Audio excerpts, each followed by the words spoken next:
The Lewis County Historical Society took people on a trek through Lowville's history Wednesday evening.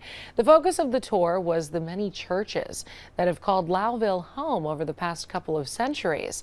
Attendees followed a path through the entire village, spanning a total of 8 stops from the Baptist Church on North State Street to St. Peter's Catholic Church on Shady Avenue. The Historical Society's interns served as tour guides. They told us it took long hours of extensive research to put together an interesting tour, but they're pleased with how things turned out.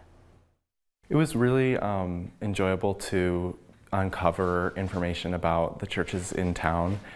We have so many of them. I think in a rural area, religion is a very motivating factor in many people's lives, and we wanted to look at the historical, it was more of a historical overview of the churches, but we also wanted to incorporate a more architectural aspect as well.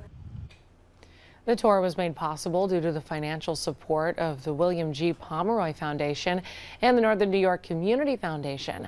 Although nothing is set in stone, both interns aim to host another walking tour this summer.